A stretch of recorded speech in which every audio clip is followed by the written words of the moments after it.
a Major League podcast of their own. We are back once again, going outside the box, not the standard protocol. We have another special guest with us, another member of the MLW roster. Before we get to that, one more time, my co-host TJ, what's going on, man? How you been? Where can everyone catch you? You can catch me at lawmans_ on the old Twitter. I'm doing pretty good. Let's get to this, man. Let's go.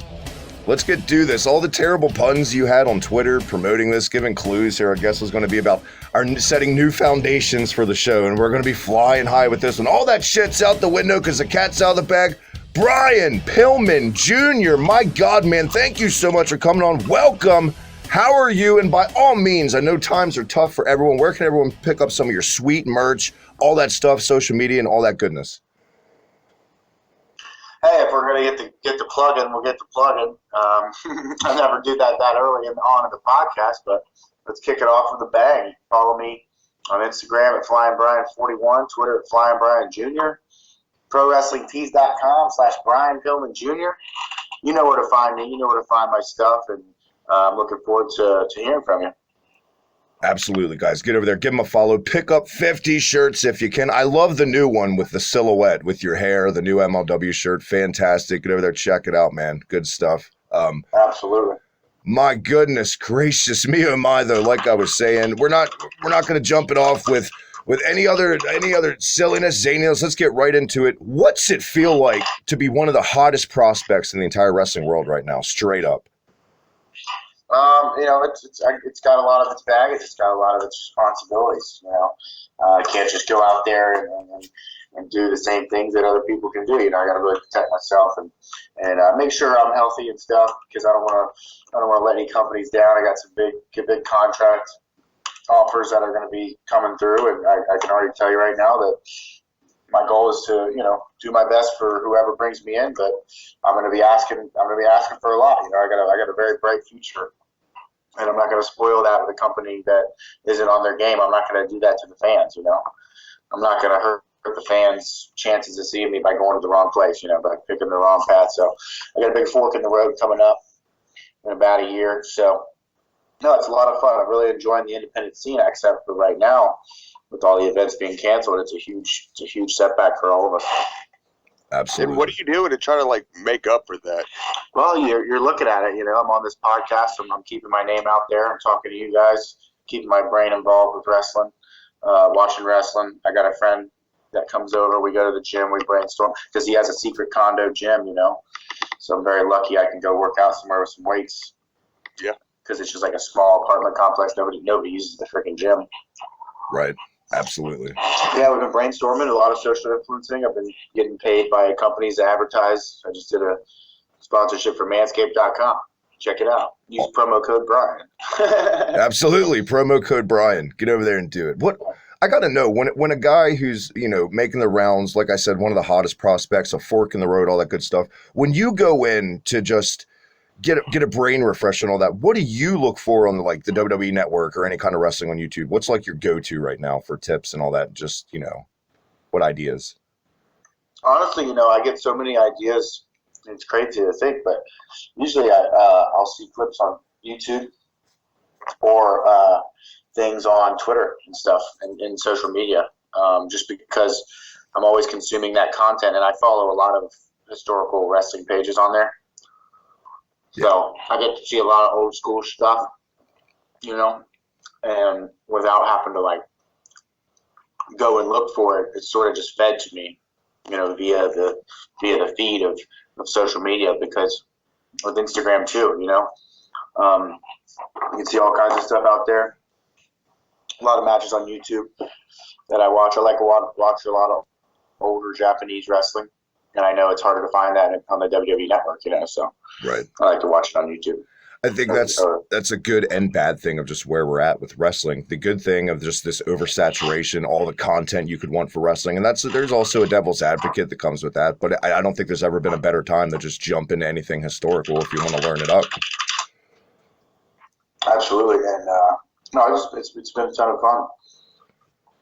That's great. Just learning, because back in the day it was a lot harder for guys to really pick up that craft, because they were trading tapes and different things, and oh hey, I'll mail a tape to you, like it wasn't just like I'm gonna go on YouTube and just get it right there, just boom, so it's definitely it's definitely an interesting time right now. Anybody can sort of really indulge in whatever they want in any style of wrestling, and everybody has an audience. So I'm very blessed to be somebody that has a pretty mainstream, pretty solid audience as far as wrestling and independent wrestling goes. So I'm very blessed for that, because I can prolong my career for a little bit through my online presence, and do what I can and stay up to date, and cut some promos on some people. I've got Cameo. Cameo is a great thing to do. Cameo.com. People request videos from me, so I'm having a lot of fun right now. I'm producing a lot of video work. That's kind of how the Young Bucks got AEW started. They were always working on stuff, producing. So it's been a lot of fun. So what's your favorite promo that you cut on somebody? Glad that you brought that up. My favorite promo that I cut. Which one do you think that you really dug into and really just? Oh yeah. The recently one with Bully Ray. I really tore it. That was a good one. I don't know if you saw that online. I did. But, I checked that out. That was a good one.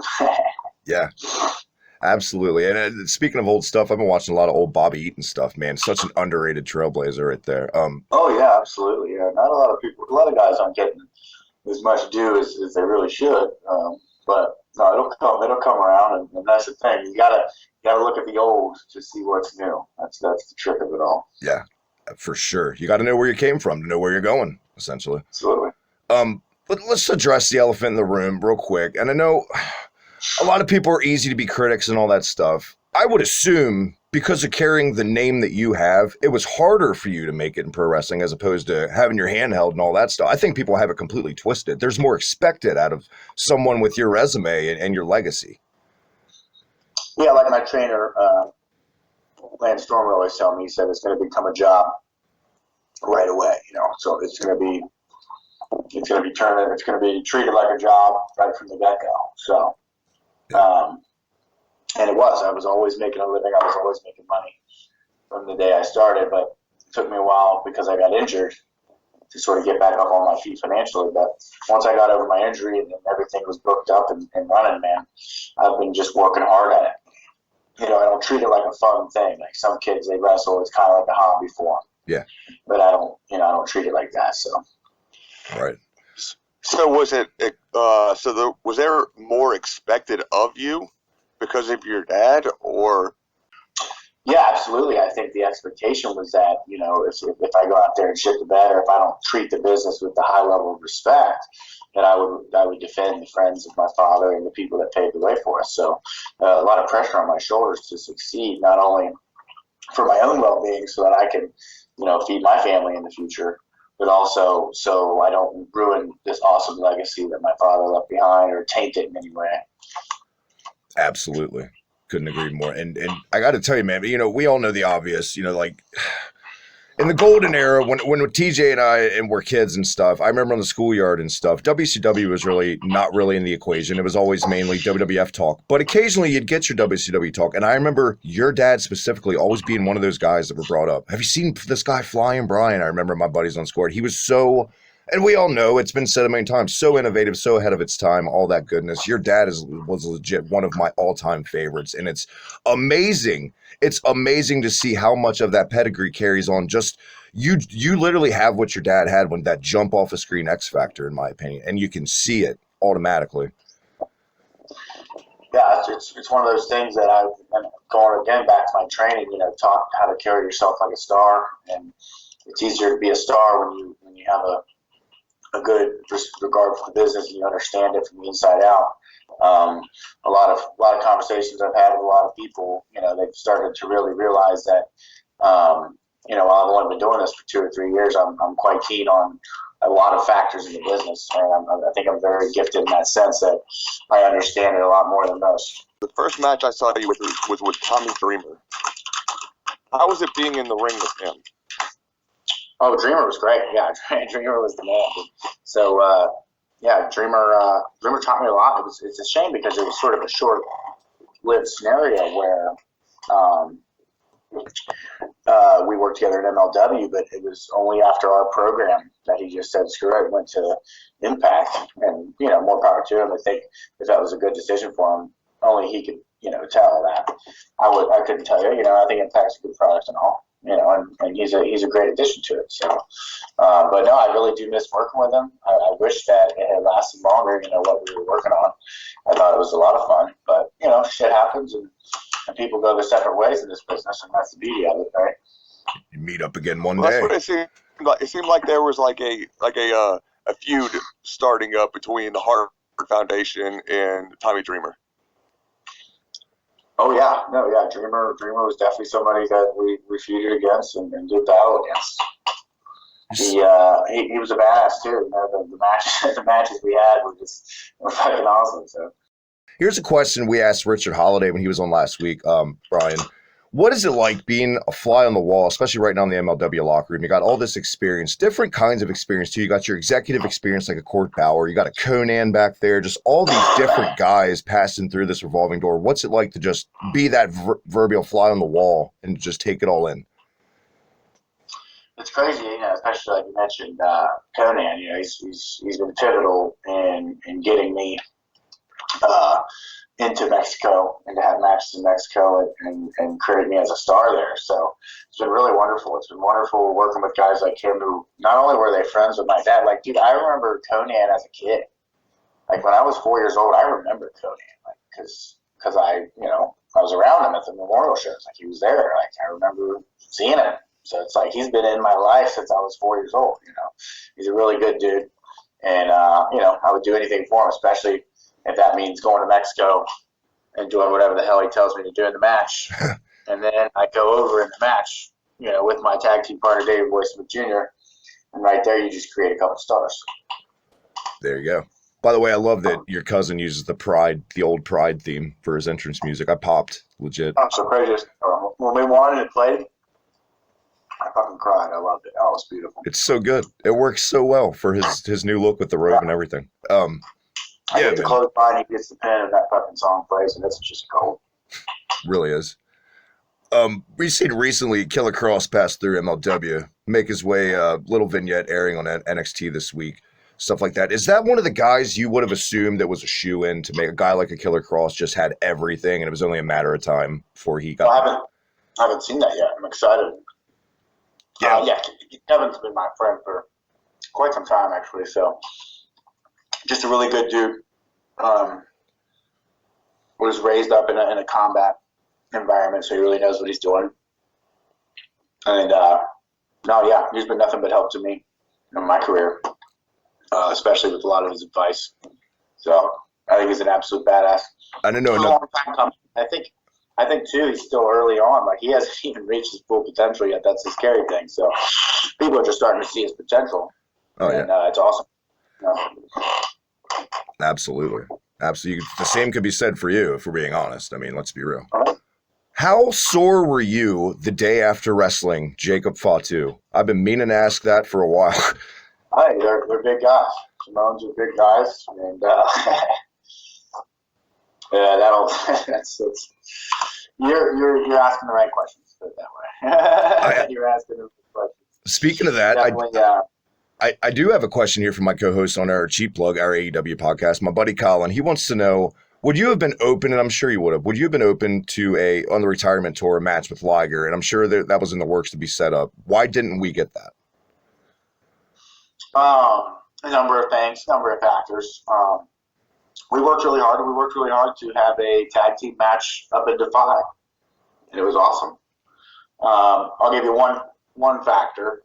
Everybody in the fucking world wanted to wrestle him before he retired, right? Right. So you've got a lot of people wanting that match, a lot of singles competitors, who's to say Will Ospreay shouldn't have had that match, but it's like anybody that was operating at a high level and had some kind of, obviously I had a very strong story with Liger, and we made that a part of our theme of our match up in Defy, the tag match we had. And another thing is his age, was a big factor in me and him not having a singles match. He is, he's a lot older. He's a lot smaller than me. He's not as physically, endowed as far as wrestling, in his older age, right? So it's like he's not going to perform at the level he wants to for a singles match. So he doesn't want to have a singles match. Japanese wrestlers have that much respect for the business that he saved all his energy for his real final match, Right. He didn't want to go out there and shit the bed or make himself look like shit, Yeah. That makes a lot of sense. I think he's 60 years old, I think he just turned, because I think my dad would be like 56 or something, so they were around the same age. I wish I looked half the way he does at 60 years old. Oh, yeah. Oh, and he was this wrestler in the ring with him, and he was absolutely amazing. So Yeah, hands down. True legend, and nobody deserves it more right now. There's getting a Hall of Fame induction, no matter what anyone's opinion on it is. True innovator. Yeah. TJ, I know one of your favorite guys you won't shut up about every week, which is good because I'm a fan too, is Hammerstone. Brian, is it fair to say Hammerstone is on that radar now of a Killer Cross? Like, these people don't even know this untapped potential of this guy? Yes, yeah. I think Hammerstone was not the same as Killer Cross, I think they might be on some different paths as far as how their characters and wrestling styles go. Like, there's a lot of people that are similar in wrestling, but you got two guys that you just brought up that are quite different. So yeah, it's really interesting to see that, and to see some guys succeeding in different ways, right? So they're both doing really well in different ways. Oh, that match that you and Hammerstone had for the Opera Cup, what is it, semifinals? That was a fantastic match. Hey, thank you. Yeah, it was the semifinal. No, I didn't wrestle Hammerstone at the Opera Cup. I wrestled him for the national title when they brought it into existence. That's right. I'm sorry, my bad. Inaugural, yeah. He just got right off the plane and we went through the curtain and that was it. We had to go out there and do some business and fight each other. And having my first match with him, we had a great synergy together. So he's an impressive, super impressive athlete. Continues to impress me. The more I get to know him, we're actually, big competitors, big rivals. But when you're a big rival with somebody, you become a big friend to them as well. So, as we you ever see BRIAN PILLMAN II becoming a part of the dynasty? Oh, I don't know. The dynasty might be on their way out of here once I get rid of them. So we'll have to see. I don't know. I don't really condone their activities as much, but I will say that Hammerstone, I respect. That Richard Holiday, that Dick Holiday, he's just a pretentious old bitch. So I don't know. There'd be a lot of turmoil. I'd have to kick some people out and create my own dynasty. There you go. There you go. Well, I have a question here from my buddy Steve, who isn't on Twitter or anything. He just wanted me to ask this. Is old written down? I have literally verbatim written down. Is Old Manser shit really a gimmick, or is that really Old Manser? Old Manser? Old Manser who? Old Manser, really? There ain't no gimmick to Old Manser. I'll be talking down Old Manser now. I didn't think it was a gimmick, but my buddy just had to know. So shout out to you, Steve. There's your question. Manser. God bless Old Manser. My God. When you go back and you study up or whatever era wrestling that day or whatever you want to watch, is it weird to go back and study footage of your dad for you, or is it this awesome video scrapbook you have forever kind of thing? Like, no, I mean, it's great. It's wonderful to have to go back in time and look at that. Yeah, so it's kind of cool that I get to live a life in that capacity where not a lot of people can say that. Some people, they might have lost their dad, but they don't get to go and watch him on the screen and stuff. So I get to have him in my life. So it's a pretty nice thing. Amen. As someone who just lost his dad a couple months ago, I got to tell you, man, how great that is to have a video scrapbook for yourself. It is awesome, completely. And not just with your dad. I mean, we've seen Melanie Pillman on our TVs. We've grown up with your family essentially over the years. That's the craziest part of it. Yeah, my mom being a part of the different vignettes, different things. The memorial shows were huge. We're thinking about releasing those on DVD for some people. I think that'd be really nice. Yeah. Now I know. And then with everything coming out with the Dark Side of the Ring, and I know your family was probably pretty close with the Guerrero family and the Benoit family. I mean, how's this all coming out, how has that affected you and your family? It's definitely been a series of contention because I really been, obviously growing up, I've had a similar, reality, right, with a tragedy, right? So I've always kind of related to David Benoit and that, and no, it was really hard. I think it's really hard to say, to speak on it, just because, but like it has had an impact on my life because, there's research and studies and the things that show that these guys, you look at Eddie, you look at Chris, you look at my dad, they went through a lot of punishment in their professions, and they gave their lives for the business. So they really, a lot of physical and mental punishment on the body and the brain and everything. So it's just a commentary on those types of things. And so I think I personally have a lot of sympathy for the situation, right? Like I'm not like I understand that, what happened was super, super terrible, but like I'm like, holy shit, like this is, it gives me insight into how my father might have gone, For sure. Exactly. No, I know we're a wrestling podcast, but this isn't a wrestling channel. And I know a couple months ago we were kind of shooting the shit in DMs. I know you're an avid gamer, and I know everyone's got nothing but times on their hands. If I were to go in and fire up your go-to console right now, what game would I find in Brian Pillman Jr.'s repertoire? What game? If you were to go to my console? Like, what's the game you've been playing the most throughout this whole mess? The top game on my console is Mortal Kombat 11. Nice. But before that, I was playing a lot more Street Fighter. And What actually, console? Street Fighter 5 is actually in the PlayStation 4. There you go. I'm always playing Street Fighter. I play a lot of WoW. Very WoW nice. Classic. I saw that. I wanted to check that out. WoW Classic. I didn't know. It looked pretty sweet. Yeah, it's lit. I'm an old school. Like I don't like the newer version of it, so I'm like, oh, this is nice. Would you say that fighters and RPGs are like your comfort foods as far as games? Oh yeah, for sure. Yeah. I just recently picked up King of Fighters 14, and I totally missed the boat when that released a couple years ago. And I'm really enjoying it. It's not as pretty as a Street Fighter 5, but it's just like a classic King of Fighters game, Yeah, it's awesome. I played it before. I've seen that over the years too, especially within the last 10 years. Just the gaming community within wrestling is just out of control now. Like everybody's a gamer, it feels like, and it's a beautiful thing to see because I feel like back in the locker room in like '89, people were like making fun of the guys who would play like Mario and Pac-Man and stuff. It's just come full circle. It really has. Oh yeah, it's crazy. Gaming is a new cool thing to do.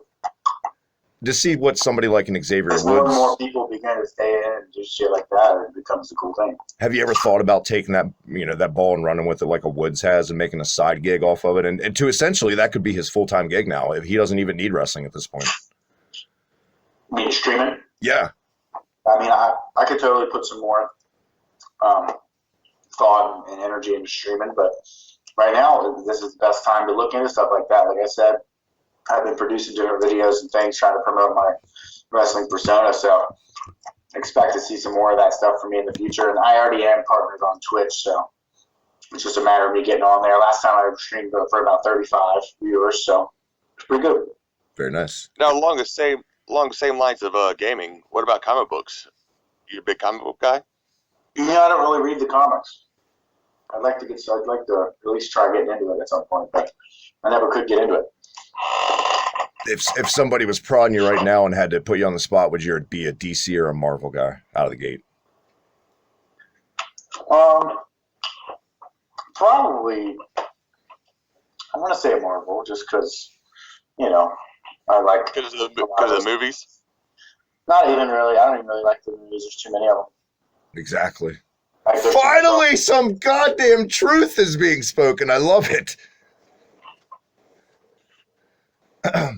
No, I agree. But I've grown up to know that universe more. I think Marvel characters are always more appealing and they jump off more. But I feel like when you go to stories, I feel like DC takes the cake any day of the week. I'm a DC guy. Yes. TJ, any last things you got for our awesome guests tonight before we get out of here? Anything coming to your mind? How does someone win Rookie of the Year twice? Well, see, that's very simple. they gave me the award 2 years in a row. There you go.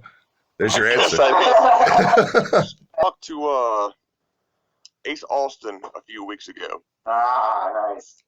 And his plan, his trajectory, I can see somebody like you doing the same thing. And it's the whole doing the indies, MLW, doing the smaller shows, build up your name to become a total badass, and then later in life, going to the WWE and making that paycheck.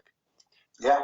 Do you see yourself doing something like that, or are you like ready to get into like an AEW or a WWE? Everybody's got a different pathway. It's hard to say. There's that AJ Styles route, and there's there's Ricochet routes, and there's different routes you can take. The Daniel Bryans of the world went through certain things. You got to go through your levels. You got to go through the stages of wrestling. And right now I'm at a really good stage where I can kind of wait and see, how the next stage looks before I decide how I'm going to get there and who I'm going to get there with. So it's been a lot of fun just learning, that's for sure, and getting good, making some money. And I think I'm very much valuable now, and I think companies will value me. And if they can give me what I think I'm worth, I'll definitely look forward to signing with anybody. There's no exceptions. I could end up at Ring of Honor, WWE, NXT, MLW again, Impact, who knows? All the doors are open. Plus, nothing beats that good old-fashioned hunch, and I'm sure guys still get it all the time. I'm sure you've gotten it when you've had to make a choice of where to go. You just get that feeling of what's best for you, and everyone's path truly is different. And wherever you end up, that's where you're meant to be. Absolutely, my friend. Well, TJ, I'm completely spent. The well is dry for my questions for Mr. Pillman. My God, what a fantastic time. Thank you so much, man, for coming on, agreeing to do this again. One of the world's few and only MLW podcast has risen from the ashes again with another fantastic one. One more time, man, by all means, where can everyone pick up some of your sweet merch? Follow you on Instagram, Twitch, all that goodness. Hey, anytime, message me anytime. I'm Flying Brian Jr. on Twitter. I'm Flying Brian 41 on Instagram. I'll always reply. You can order shirts 8x10s through me, or you can go to ProWrestlingTees.com. We have every size. Awesome. Guys, get over there. Pick up 50 shirts of this, guys. If you haven't checked out Brian Pillman Jr., what the fuck you waiting for? Do it yesterday. Must see. One of the hottest prospects in the world. Thank you again, man, and we will catch you down the road. TJ, one more time, where can everyone catch you? You can catch me on the Twitter at lawmance_, and the other ones, I'm not going to do my whole spiel. You can't get me there. It's private. There you go. But Brian, thank you so much for doing this. Really appreciate it. It has been a great time. Hey, appreciate it. Appreciate you guys having me on. It's been a lot of fun. And I hope to see you streaming Street Fighter in the near future. So We'll be happy. Speaking of streaming, you can catch that wrestling podcast, all the goodness, on Twitter at the Hibiki TMD. That red button right down below, hit it for all the goodness. Retro gaming, pro wrestling, heavy metal podcast, all the nerdy funny bones on your body. We're going to tick them if possible. We're going to wear gloves, we promise. And ProWrestlingJournal.com. We are the official podcast network. Thank you to Drew Ortman and all the fantastic, underrated, eclectic writers. If it happened in a ring, they're your goddamn thing. Until next week, a Major League podcast of their own. See you then.